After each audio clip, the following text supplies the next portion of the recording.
In U.S. news, the Senate gets back to work as the fall midterm push begins in earnest. President Biden is holding a cabinet meeting at the White House after campaigning in key battleground states where he once again focused on threats to democracy. All of this as the Justice Department considers next steps after a Florida federal judge ruled an independent special master should be appointed to review documents seized at former President Trump's Mar-a-Lago estate. NBC's Alice Barr has the latest from Washington. On this unofficial kickoff day to the midterm campaign season, senators are returning to the Capitol. President Biden hosting a cabinet meeting at the White House. The president looking to highlight his party's legislative wins. We won passage of some, I think, extraordinary parts of our economic agenda. While in recent days he's sharpened his rhetoric against former President Trump and what President Biden calls extreme MAGA Republicans. And democracy is really at stake.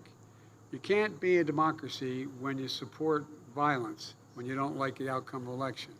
The former president fresh off a legal victory in the investigation over his handling of highly classified documents, a case he claims is politically motivated. It's a disgrace like possibly never before. A federal judge granting the Trump team's request for an independent special master to review evidence seized during the FBI search of Mr. Trump's Florida estate. The Trump-appointed judge ordering the Justice Department to pause its criminal review of the thousands of government documents recovered in the Mar-a-Lago search. But she says an intelligence assessment of any potential damage to national security can continue. Judge Aileen Cannon writing a special master could ensure at least the appearance of fairness and integrity under the extraordinary circumstances.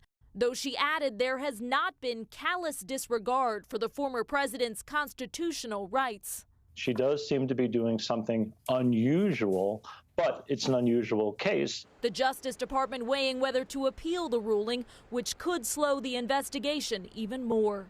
In Washington, Alice Barr, NBC News. Finding a special master both sides can agree on may prove challenging. The judge set a Friday deadline for the Trump team and the Justice Department to submit recommendations for who could fill that role.